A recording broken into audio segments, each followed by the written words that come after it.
جی السلام علیکم ویورز، میں ہوں آپ کا اپنا سلمان مجاہد بلوچ ایڈوکیٹ۔ یہ میرا یوٹیوب چینل ہے، اسے سبسکرائب بھی کریں، لائک بھی کریں، شیئر بھی کریں، واچ بھی کریں۔ جی بہت بڑی بریکنگ نیوز ہے آج۔ جی ہاں بالکل، سپریم کورٹ آف پاکستان نے آج ایک بہت بڑا فیصلہ دیا ہے، تاریخی فیصلہ دیا ہے، اور اس میں یہ قرار دیا ہے کہ جو سابق ڈپٹی اسپیکر قومی اسمبلی قاسم سوری نے جو تحریک عدم اعتماد کو خارج کرنے کی جو اپنی رولنگ دی تھی، اسے جو ہے وہ سپریم کورٹ نے کالعدم قرار دے دیا ہے۔ اور سپریم کورٹ نے کہا ہے کہ وہ جو رولنگ تھی وہ آئین کے آرٹیکل 95 کی سب کلاس 2، 95 کی ذیلی کلاس 2 کی جو ہے وہ خلاف ورزی ہے، اس کے ساتھ متصادم ہے اور یہ آئین شکنی ہے۔ جی ہاں، سپریم کورٹ آف پاکستان نے آج اپنے تاریخی فیصلے میں ڈپٹی اسپیکر قومی اسمبلی کی جو 3 اپریل کی جو رولنگ تھی، جس میں اپوزیشن کی جانب سے پیش کی گئی تحریک عدم اعتماد کو کالعدم قرار دے دیا گیا تھا، اس پہ ووٹنگ نہیں کرائی گئی تھی، اس پہ جو اپوزیشن کو بحث کرنے کا بھی موقع نہیں دیا گیا تھا، وہ آج سپریم کورٹ آف پاکستان نے جو ہے اسے کالعدم قرار دے دیا ہے۔ اس طرح سے جو ہے ڈپٹی اسپیکر قومی اسمبلی اور اسپیکر قومی اسمبلی اسد کیسر، اسی طرح سے جو اسمبلی تحلیل کی گئی تھی سابق وزیر اعظم عمران خان کے ایڈوائس پہ، جسے موجودہ صدر پاکستان عارف علوی نے جو ہے وہ ڈیزالو کیا تھا نیشنل اسمبلی کو، اس اقدام کو بھی اسمبلی کو تحلیل کرنے کے اقدام کو بھی سپریم کورٹ آف پاکستان نے کالعدم قرار دے دیا ہے اور اسے آئین شکنی قرار دیا ہے۔ اور ان تمام حضرات کو، جس میں صدر پاکستان عارف علوی شامل ہیں، جن میں پی ٹی آئی کے چیئرمین سابق وزیر اعظم عمران خان شامل ہیں، جس میں سابق اسپیکر اسد کیسر شامل ہیں، جس میں سابق ڈپٹی اسپیکر قومی اسمبلی قاسم سوری شامل ہیں، جس میں سابق وزیر قانون، اس وقت کے وزیر قانون جب یہ رولنگ دی گئی تھی ڈپٹی اسپیکر کی جانب سے آن ایڈوائس آف سابق وزیر قانون فواد چودھری شامل ہیں، ان پانچوں کو جو ہے وہ آئین شکنی کا مرتکب قرار دے دیا گیا ہے آج سپریم کورٹ کے حالیہ فیصلے میں۔ بالکل، اور اسی طرح سے جو ہے وہ یہ پانچوں افراد جو ہیں وہ جو آئین کو توڑنے کے جو ہے وہ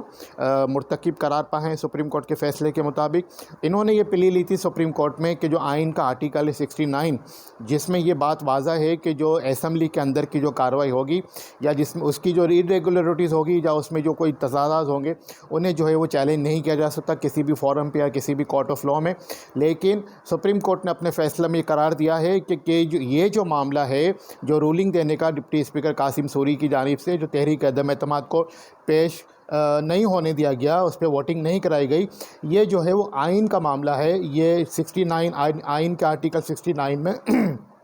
کور نہیں ہوتا اور یہ آئین شکنی ہے، آئین کو توڑنے کے مترادف ہے۔ اس وجہ سے اس معاملے کو جو سپریم کورٹ نے دیکھا اور یہ جو پلی تھی پی ٹی آئی کی کہ یہ آئین کے آرٹیکل 69 کے تحت کور ہوتا ہے، اس کو جو ہے رد کر دیا اور سپریم کورٹ آف پاکستان نے آئین کے دیگر آرٹیکلز کا حوالہ دے کر اس کیس کو آج نمٹا دیا ہے۔ یہ سو موٹو کیس تھا جو سپریم کورٹ آف پاکستان نے لیا تھا، اس کا نوٹس لیا تھا اور یہ فیصلہ جو ہے چیف جسٹس آف پاکستان نے تحریر کیا ہے۔ یہاں پہ یہ بات بھی واضح کر دیں کہ تحریک عدم اعتماد جو ہے آئینی معاملہ ہے، پیورلی آئین معاملہ ہے۔ کانسٹیٹیوشن آف پاکستان کے تحت جو ہے تحریک عدم اعتماد کا ایک کلوز دیا ہوا ہے، وہ آپ جو ہے موجودہ وزیر اعظم یا سابق وزیر اعظم جو بھی ہیں، جو اسمبلی میں اس وقت جو لیڈر آف دا ہاؤس ہوتا ہے، اس کے خلاف پیش کی جاتی ہے۔ لیکن یہ سلسلہ شروع ہوا تھا مارچ 2022 میں، 3 مارچ آئی تھنک یا 7 مارچ 2022 کو جو ہے اپوزیشن نے نو کانفیڈنس موشن جو ہے وہ قومی اسمبلی میں جمع کرائی تھی، جس کے تحت 15 دن کے اندر اسپیکر قومی اسمبلی نے اس پہ فیصلہ کر کے اس کو جو ہے ایوان میں ٹیبل کرنا تھا۔ لیکن سابق اسپیکر قومی اسمبلی اسد کیسر نے بھی جو ہے وہ آئین شکنی کی اور اپنے اختیارات کا جو ہے ناجائز استعمال کرتے ہوئے انہوں نے جو ہے ٹائملی جو ہے وقت کے اوپر جو اسٹیپولیٹڈ ٹائم ہے تحریک عدم اعتماد قومی اسمبلی میں ٹیبل کرنے کے لیے، اس اسد کیسر نے اس تحریک عدم اعتماد کو پیش نہیں ہونے دیا اور وہ سابق وزیر اعظم عمران خان کی ہدایت پہ چلتے رہے اور انہوں نے اپنا آئینی کردار جو ایک اسپیکر کا آئینی کردار ہے آئین پاکستان کے تحت، اس کو ادا نہیں کیا۔ جان بوجھ کے ڈیلیبریٹلی انہوں نے اس کو جو ہے وہ تحریک عدم اعتماد میں رکاوٹ ڈال دی اور اس کو ٹیبل نہیں ہونے دیا۔ اور یہ غیر آئینی کام کیا گیا۔ اسی کی طرح سے جو یہ کہ آج کا جو سپریم کورٹ کا جو فیصلہ ہے اس کو جو ہے اگر میں یہ کہوں کہ یہ عمران خان کے اوپر، چیئرمین پی ٹی آئی کے اوپر جو ہے، اور پی ٹی آئی کے اوپر ایک ڈرون حملہ ثابت ہوا ہے۔ جی ہاں بالکل، عمران خان کی سیاست پہ اور عمران خان کی جو جماعت ہے اس کے اوپر ایک یہ ڈرون حملہ ثابت ہوا ہے۔ تو سپریم کورٹ کا جو آج کا جو تاریخی فیصلہ ہے، اور یہ آنے والی تاریخ میں اسے یاد رکھا جائے گا۔ اور سپریم کورٹ نے جو ہے یہاں پہ آئین کی بالادستی کے لیے، کانسٹیٹیوشن کی بالادستی کے لیے اس فیصلے کو جو ہے وہ فیصلہ دیا ہے۔ اور ہم سمجھتے ہیں کہ اب اس مد میں جو ہے جو آئین شکنی کی جو سزا ہے آئین پاکستان میں، وہ آئین کا آرٹیکل 5 اور آرٹیکل 6 میں درج ہے۔ اور جی ہاں بالکل، جو آئین شکنی جو عرف عام میں سے کہتے ہیں کہ فلاں پہ آرٹیکل 6 لگا دو، فلاں پہ آرٹیکل 6 لگا دو، تو اب جو ہے یہ معاملہ جب سپریم کورٹ کا فیصلہ واضح ہو گیا ہے، اور یہ 5 کردار ہیں جس میں صدر پاکستان ہیں، عارف علوی ہیں، عمران خان ہیں، اسد قیصر ہیں، قاسم سوری ہیں، فواد چودھری ہیں، ان کے اوپر جو ہے آئین کا آرٹیکل 6 لاگو ہوتا ہے سپریم کورٹ کے فیصلے کے تحت۔ اور ایک جج ہیں مظہر عالم صاحب، انہوں نے یہ اپنے نوٹ میں لکھا ہے کہ ان 5 پہ اور ان 5 کے خلاف جو ہے آئین کے آرٹیکل 6 کے تحت کارروائی کی جائے، کیونکہ یہ آئین شکنی کے مرتکب ہوئے ہیں۔ اور آج کی جو رانا ثناء اللہ جو وزیر داخلہ ہیں، ان کی جو پریس کانفرنس تھی، انہوں نے بھی اس بات کا ہنٹ دے دیا ہے، اس بات کا اشارہ دے دیا ہے کہ کل کابینہ میں، کل وفاقی کابینہ کا اجلاس ہے، اور اس کے اندر اس معاملے کو ڈسکس کیا جائے گا۔ اب جو بھی کابینہ کی رائے دے گی، لیکن ساتھ ہی ساتھ انہوں نے یہ بھی کہا ہے کہ اب نہ ہی وفاقی کابینہ، نہ ہی وفاقی حکومت، نہ ہی پارلیمنٹ کے پاس کسی بھی قسم کی گنجائش ہے کہ وہ اس معاملے سے پہلو تہی کرے، اور ان کے پاس سوائے اس راستے کے کوئی راستہ نہیں ہے کہ وہ عمران خان کے اوپر اور دیگر لوگوں کے اوپر آرٹیکل 6 لگائے، اور آرٹیکل 6 کے تحت ان کے خلاف جو ہے وہ ریفرنس کرے۔ اور ساتھ ہی ساتھ انہوں نے یہ بھی کہا ہے کہ آرٹیکل 6 کا جہاں تک بات ہے تو وہ ان کے اوپر بالکل لگنا چاہیے، اور آرٹیکل 5 اور آرٹیکل 6 کے تحت ان کے خلاف کارروائی ہونی چاہیے۔ ساتھ ہی ساتھ انہوں نے یہ مطالبہ بھی کر دیا ہے صدر پاکستان سے کہ سپریم کورٹ کے فیصلے کے بعد صدر پاکستان کو، جو عارف علوی ہیں، جو پی ٹی آئی کے نامزد کردے ہیں، ان کو اخلاقی طور پہ جو ہے اپنے عہدے سے مستعفی ہو جانا چاہیے، کیونکہ جو ان کا اسمبلی توڑنے کا اقدام تھا سابق وزیر اعظم عمران خان کے ایڈوائس پہ، اس کو بھی سپریم کورٹ نے غیر آئینی، غیر قانونی اور کالعدم قرار دے دیا ہے۔ اسی طرح سے عمران خان صاحب کے لیے یہ بھی ایک خبر ہے، بری خبر ہے، کہ رانا ثناء اللہ نے کہا ہے کہ میں نے پرائم منسٹر سے ریکویسٹ کی ہوئی ہے کہ جو 25 مئی کے حوالے سے لانگ مارچ کا جو کیس ہے، جس میں یہ اسلام آباد آئے تھے، مسلح جھتوں کے ساتھ آئے تھے، مسلح جھتوں کے ساتھ آئے تھے، 2 صوبوں کی جو ہے وہ فورس کو لے کر آئے تھے، اور ان کا پروگرام تھا اسلام آباد کو سیز کرنے کا، جلاؤ گھیراؤ کا، اس حوالے سے وہاں پہ یہ معاملات ہوئے، اور ہم نے پرائم منسٹر سے ان کی گرفتاری کی پرمیشن مانگی ہے، لیکن اب تک پرمیشن نہیں ملی۔ لیکن انہوں نے کہا ہے کہ آرٹیکل 6 کے تحت جب یہ معاملہ اگر وفاقی کابینہ، جو کہ وفاقی حکومت کا کام ہے کہ آرٹیکل 6 کے تحت ریفرنس کرے اور کارروائی کرے کسی کے بھی خلاف، اس شخص کے خلاف جو آئین توڑنے کا مرتکب ہو، وہ وفاقی حکومت کا کام ہے۔ تو اس حوالے سے رانا ثناء اللہ نے کہا ہے کہ جیسے آرٹیکل 6 کا ریفرنس ہوتا ہے، وہ عمران خان کو گرفتار کر لیں گے، اور 1 منٹ نہیں لگائیں گے۔ یہ آج کی ان کی پریس کانفرنس تھی، اور یہ آج کا سپریم کورٹ کا فیصلہ عمران خان کی سیاست پہ، پی ٹی آئی کی سیاست پہ آنے والے دنوں میں جو ہے وہ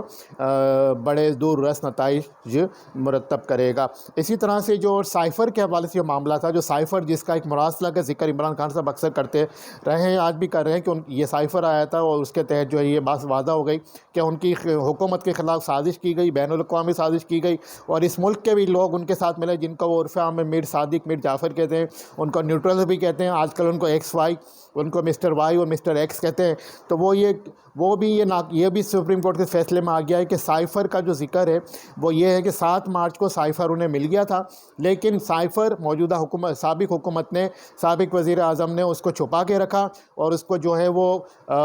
میڈیا کے سامنے یا پارلیمنٹ کے سامنے نہیں لائے۔ لیکن جب یہ تحریک عدم اعتماد آ گیا، انہوں نے جو ہے وہ سائفر کا ذکر کرنا شروع کر دیا۔ اس کے بعد انہوں نے جو ہے وہ معاملات کو یہ رنگ دینے کی کوشش کی، یہ سازش ہے۔ لیکن سپریم کورٹ نے اپنے فیصلے میں یہ بھی کہا ہے کہ جب قومی سلامتی کی میٹنگ کا حوالہ دیا جاتا ہے، جب قومی سلامتی کی میٹنگ کے منٹس منگوائے گئے، تو اس میٹنگ میں بھی کہیں پہ بھی، میٹنگ کے منٹس میں کہیں بھی یہ ذکر نہیں ہے کہ ان منٹس میں ذکر نہیں ہے کہ کوئی سازش ہوئی ہے یا کوئی بین الاقوامی سازش ہوئی ہے۔ ہاں یہ ذکر ضرور ہے کہ شاید کچھ مداخلت کے معاملات ہیں، لیکن سازش کا ذکر نہیں ہے۔ تو عمران خان صاحب کا یہ جو بیانیہ تھا، جو سائفر کے حوالے سے تھا، وہ بھی اپنی جو ہے موت آپ مر گیا ہے۔ قومی سلامتی کی میٹنگ ووٹنگ کے بعد یہی معاملہ سامنے آتا ہے اس سپریم کورٹ کے فیصلے کی روشنی کی روح میں. اور ڈپٹی اسپیکر نے جو اپنی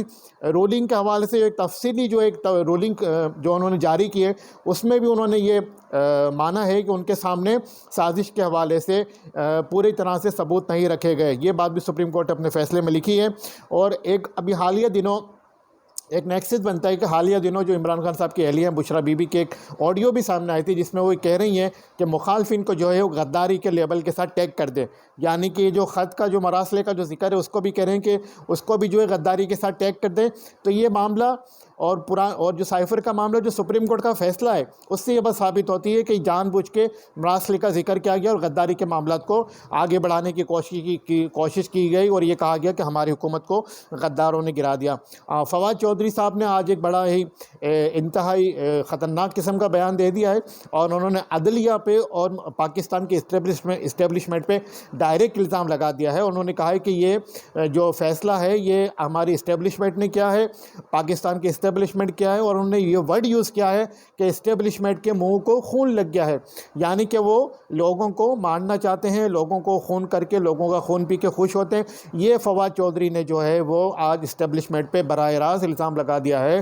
کہ اسٹیبلشمنٹ کے منہ کو خون لگ گیا ہے اور عدلیہ اور فوج بند کمروں میں بیٹھ کے سیاسی فیصلے کر رہے ہیں. تو یہ الزامات لگائے ہیں آج فواد چودھری صاحب نے. فواد چودھری صاحب, ہم آپ کا ماضی یاد دلاتے چلیں. آپ ہی کی جماعت کے سینئر رہنما حامد خان صاحب, جنہوں نے جو ہے وہ آپ ہی کی جماعت میں دھاندلی کی جو ہے وہ نشاندہی کی تھی, جس پہ عمران خان صاحب نے انہیں نکال دیا. انہوں نے آپ پہ بہت بڑا الزام لگایا تھا جس کی آج تک آپ نے تردید نہیں کی, نہ ہی آج تک آپ نے انہیں ڈیفیمیشن کا نوٹس بھیجا. آپ کے اوپر یہ الزام لگایا تھا کہ جب آپ وکالت کیا کرتے تھے لاہور ہائی کورٹ میں, اس وقت آپ کے چچا, آپ کے انکل لاہور ہائی کورٹ کے چیف جسٹس ہوا کرتے تھے. اس وقت آپ نے جو ہے کئی ایسے کیسز رشوت لے کے اپنے چچا سے جو ہے وہ فیصلے جو ہے لوگوں کے حق میں کروائے. جی ہاں بالکل, آپ وہاں پر جو ہے وہ ایک ٹاؤٹ قسم کا کردار ادا کرتے تھے. وہاں پہ آپ عدالت میں چیف جسٹس صاحب, آپ کے جو چچا تھے chief justice Lahore high court, اور جو کلائنٹ ہوتے تھے ان کے درمیان آپ ایک دلالی کا کردار ادا کیا کرتے تھے. آپ کس منہ سے, آپ کی اوقات کیا ہے, آپ کی کریڈیبلٹی کیا ہے جو آپ اسٹیبلشمنٹ پہ, پاک فوج پہ, ہماری عدلیہ پہ اتنا بڑا الزام لگا رہے ہیں؟ فواد چودھری صاحب اپنے ماضی کے ریکارڈ کو بھی دیکھیں. آپ کبھی بھی کسی پارٹی پہ نہیں رہے اور آپ کے منہ سے یہ بات بالکل بھی اچھی نہیں لگتی, نہیں جچتی کہ آپ یہ کہیں کہ اسٹیبلشمنٹ کے منہ کو خون لگ گیا ہے. ارے فواد چودھری صاحب, آپ نے پتہ نہیں کتنے بے گناہوں کے خون آپ کے سر ہے, کتنے بے گناہوں کے خون کے پیسے آپ نے لیے, کتنے بے گناہوں کہ خون کے قاتلوں کو آپ نے پیسے لے کے, کرپشن کر کے, رشوت لے کے اپنے چچا جو سابق chief justice Lahore high court, ان سے آپ نے ان کی سزاؤں کو ختم کروایا, ان کی اپیلیں الاؤ کروائی. تو فواد چودھری صاحب بات کرنے سے پہلے ذرا تولیہ کیجئے, آپ کا کردار بھی کوئی اتنا اچھا نہیں ہے. ابھی پی ٹی وی میں جو معاملات آپ نے کیے ہیں, جو اے آر وائی کو آپ نے جو حقوق دیے تھے جو پی ایس ایل کے, اس حوالے سے بھی اربوں روپے کے الزامات آپ پہ آ رہے ہیں, انکوائریز چل رہی ہیں. مریم اورنگزیب جو وزیر اطلاعات ہیں وہ آن ریکارڈ ہیں, انہوں نے بھی آپ کے حوالے سے باتیں کی, کس طرح سے ٹینڈر کیا گیا, کس طرح سے ٹھیکہ دیا گیا, کس طرح سے پیمرا رولز کو وائلیٹ کیا گیا. تو بات نکلے گی فواد چودھری صاحب, بہت دور تک جائے گی. اور آج جو آپ نے بات کر دی کہ انقلاب کی سڑکیں بھری ہوں گی, کون سے انقلاب کی بات کر رہے ہیں آپ, کون سی سڑکوں کی بات کر رہے ہیں آپ؟ ابھی 25 مئی زیادہ دور نہیں گزرا جب آپ نے لانگ مارچ کا اعلان کیا تھا. کتنے لوگ آئے آپ کے ساتھ, کتنے لوگ آپ کے ساتھ نکلے؟ اب آپ کا بیانیہ دم توڑ رہا ہے, آپ کا سازش کا بیانیہ ختم ہو گیا, آپ کا سائفر کا بیانیہ دم توڑ گیا, آپ کا مراسلے کا بیانیہ دم توڑ گیا. اب جب اسٹیبلشمنٹ اپنا کردار ادا کر رہی ہے, اپنا آئینی اور قانونی کردار ادا کر رہی ہے, اور وہ آپ کو فیور نہیں دے رہی, آپ کے نمبر نہیں اٹھا رہی, آپ کے واٹس ایپ میسیجز کا جواب نہیں دے رہی, تو آپ نے آج اتنا بڑا الزام لگا دیا صرف اور صرف اس لیے کہ عدلیہ نے, سپریم کورٹ نے میرٹ پہ فیصلہ کیا ہے. آئین پاکستان کی سربلندی کے لیے, آئین پاکستان کی پاسداری کو مقدم رکھتے ہوئے, پارلیمنٹ کی توقیر کو مقدم رکھتے ہوئے انہوں نے جو ہے آپ لوگوں کی آئین شکنی کو, جو کہ سب کو نظر آ رہا تھا, اور یہ آپ ہی کی ایڈوائس تھی فواد چودھری صاحب بطور وزیر قانون, آپ نے کہا یہ کر دیجئے, ہم آرٹیکل 69 میں جو ہے وہ کور ہیں اور آپ کے میڈیا پہ بیانات بھی موجود ہیں. لیکن یہ معاملہ آرٹیکل 69 کا نہیں تھا, یہ معاملہ ایبروگیشن آف کانسٹیٹیوشن کا تھا, جس کا سپریم کورٹ نے فیصلہ دے دیا ہے. اب آپ کو اس کو بھگتنا تو پڑے گا. اچھی خبر یہ ہے کہ وزیر خزانہ مفتاح اسماعیل نے آج خبر دی ہے کہ حکومت پاکستان کو اور IMF کا معاہدہ ہو گیا ہے. جی جناب, 1 ارب اور پتہ نہیں کتنے 50 کروڑ ڈالر ہیں یا واٹ ایور جو بھی فگر ہے، اس کا معاہدہ جو ہے وہ ہو گیا ہے حکومت پاکستان کو، اور IMF کا معاہدہ ہو گیا ہے، پیکٹ ہو گیا ہے، ایگریمنٹ ہو گیا ہے، اور اب اس کی منظوری بھی ہو گئی ہے، اور اس کے آنے والے دنوں میں جو بھی چیزیں سامنے آ جائیں گی۔ اسی کے ساتھ ایک خبر اچھی یہ بھی ہے کہ وزیر اعظم پاکستان شہباز شریف صاحب نے 2 روز قبل یہ اعلان کیا تھا کہ وہ عالمی مارکیٹوں میں جو پیٹرولیم مصنوعات کی جو قیمتیں کم ہوئی ہیں اس کا ریلیف عوام تک منتقل کریں گے۔ آج وہ شاید پیٹرولیم مصنوعات میں کمی کا اعلان کرنے جا رہے ہیں، اور ابھی یہ میرا یہ ویلاگ جب میں ریکارڈ کر رہا ہوں اس کے کچھ دیر بعد شاید وزیر اعظم پاکستان شہباز شریف قوم سے خطاب بھی کریں گے۔ جو خبریں چلی ہیں میڈیا پہ اس میں وہ پیٹرولیم مصنوعات کے حوالے سے قوم کو اعتماد میں بھی لیں گے، اور جو قیمتیں کم کریں گے اس کا بھی اعلان کریں گے۔ اور وزیر خزانہ نے بھی یہ کہا ہے کہ ہم جو ہے مہنگائی کو بھی ریورس گیئر لگائیں گے، جس طرح سے پیٹرولیم مصنوعات کی قیمتوں میں کمی ہوتی جائے گی عالمی طور پہ، ہم اس کا جو فائدہ ہماری قوم کو، پاکستانی قوم کو دینا شروع کر دیں گے۔ تو یہ مثبت خبریں ہیں حکومت پاکستانی کی طرف سے۔ اگر مہنگائی میں کمی کر دی گئی، اگر پیٹرولیم مصنوعات میں کمی کر دی گئی، تو میں سمجھتا ہوں کہ شاید عوام کوئی سوکھ کا سانس لے لے، عوام کو جو ہے ریلیف مل جائے۔ اسی کی طرح سے آج سندھ ہائی کورٹ میں MQM پاکستان کی جانب سے ڈیلیمیٹیشن کے حوالے سے 3 کانسٹیٹیوشنل پٹیشن کی سماعت ہوئی۔ یہ ڈیلیمیٹیشن کو جو ہے وہ چیلنج کیا گیا تھا، جو اورنگی ٹاؤن کی ہیں، جو مومن آباد کی ہیں، جو بلدیہ ٹاؤن کی ہیں کراچی کی، وہاں پہ جو حلقہ بندیاں کی گئی ہیں اس میں جو ہے جو MQM پاکستان کے اردو بولنے والوں کے جو ایک گڑھ ہیں جہاں سے MQM پاکستان ہمیشہ روایتی طور پہ جیتتی آ رہی ہے، اس میں جو ہے UC کو کوئی 80,000 پہ کوئی 90,000 پہ بنا دیا گیا ہے۔ اسی طرح سے جو MQM پاکستان کے مخالف علاقے ہیں وہاں پہ UC کو جو ہے 40,000 50,000 پہ، یہ ایک بہت بڑا ڈفرینس ہے، اور یہ 10% کا تو اس میں ڈفرینس ہو سکتا ہے، ایوریج ہو سکتا ہے، فلکچویشن ہو سکتا ہے، لیکن یہاں تو 1500 to 2000% کا جو ڈفرینس کر دیا گیا ہے، جو کہ نہ ہی الیکشن ایکٹ 2017 میں الاؤ ہے، نہ ہی الیکشن رول 2017 میں الاؤ ہے۔ اور بیسیکلی ڈیلیمیٹیشن کرنا الیکشن کمیشن آف پاکستان کا کام ہے، لیکن شہر کراچی میں جتنی بھی بلدیاتی حلقہ بندیاں کی گئی ہیں وہ سندھ حکومت نے کی، اور سندھ حکومت کے تعینات کیے گئے افسران، assistant commissioner, deputy commissioner, additional commissioners نے کی ہیں، جس کو MQM پاکستان نے چیلنج کیا ہے۔ اور ان پٹیشنز کی جو سماعت ہے آج ہوئی ہے جسٹس اقبال کلوڑو کی کورٹ میں، اس میں جو ہے وہ MQM پاکستان کی طرف سے بیرسٹر ہمارے جو ڈاکٹر شہاب امام ہے MQM پاکستان کی طرف سے بطور وکیل پیش میں، انہوں نے وہاں پہ یہی پلی لی ہے جو میں نے ابھی آپ کو بتا دی ہے، اور ساتھ ہی ساتھ یہ بھی کہا ہے کہ اگر ان حلقہ بندیوں پہ الیکشن ہوتے ہیں تو یہ جیری مینڈرنگ ہوگی، اور یہ پری پول دھاندلی ہوگی، اور اس سے جو ہے وہ یہاں کا جو صحیح معنوں کا جو ووٹرز ہے اس کا حق رائے دہی مارا جائے گا، MQM کا مینڈیٹ مارا جائے گا، ان حلقہ بندیوں کو کالعدم قرار دیا جائے، اور ریفریش جو ہے وہ دوبارہ سے الیکشن کمیشن پاکستان کو ڈائریکشن دی جائے کہ وہ ان حلقہ بندیوں کو دوبارہ سے کرے۔ الیکشن کمیشن آف پاکستان کے جو وکیل تھے یا جو ان کے آفیسر تھے، انہوں نے اس بات کا وہاں پہ ہائی کورٹ میں اعادہ کیا کہ سر پچھلی جو MQM پاکستان کی پٹیشن ڈسمس ہوئی ہے اس میں ہم اپنا جواب داخل کر چکے ہیں، اب ہمیں یہاں جواب داخل کرنے کی ضرورت نہیں ہے، جس پہ شہاب امام صاحب نے یہ کہا کہ سر وہ اس پٹیشن سے میری پٹیشن کا کوئی تعلق نہیں ہے، اس پٹیشن کے ڈسمسل کے بعد بھی میری ان 3 پٹیشنز کی جو کہ ڈیفرنٹ پٹیشنز ہیں، جو کہ ریزیڈنٹس آف دا ایریا، رہائشی اور جو وہاں کے امیدواران ہیں وائس چیئرمین کے ان کی جانب سے داخل کی گئی ہے، بطور پارٹی فائل نہیں کی گئی، جو آبجیکشن ریز کیا گیا تھا الیکشن کمیشن آف پاکستان سے، اور یہ زیادتی ہو رہی ہے بہت بڑی، جس پہ جسٹس اقبال کلوڑو نے یہ کہا الیکشن کمیشن آف پاکستان سے آپ نے جواب داخل کرنا ہے تو آج ہی کر دیں، ورنہ میں 19 جولائی کی اب ڈیٹ دی گئی ہے اس پہ جسٹس اقبال کلوڑو نے یہ کہا ہے ان دا مین وائل اب اپنا جواب اگر داخل کرنا چاہتے ہو کر دیں یا سیم ڈے کر دیں، اور 19 جولائی کو امید ہے کہ ان پٹیشن کا فیصلہ جو ہے وہ سنا دیا جائے گا۔ تو امید ہے کہ ہمیں سندھ ہائی کورٹ سے انصاف کی امید ہے۔ تو اسی کے ساتھ آج کے اس ویڈیو کا اختتام کرتے ہیں، اور دعا کرتے ہیں کہ اللہ تعالیٰ جو ہے ملک پاکستان کا حامی و ناصر ہو، ہماری قوم کو، ہمارے شہر کو، ہمارے رہائشیوں کو ان مشکل حالات سے نکالے، ترقی عطا فرمائے۔ دعاؤں کی درخواست ہے، اپنے سلمان مجاہد بلوچ کو یاد رکھیے گا۔ یہ میرا YouTube چینل ہے، اسے جو ہے سبسکرائب بھی کریں، لائک بھی کریں، شیئر بھی کریں اور واچ بھی کریں۔ اللہ حافظ۔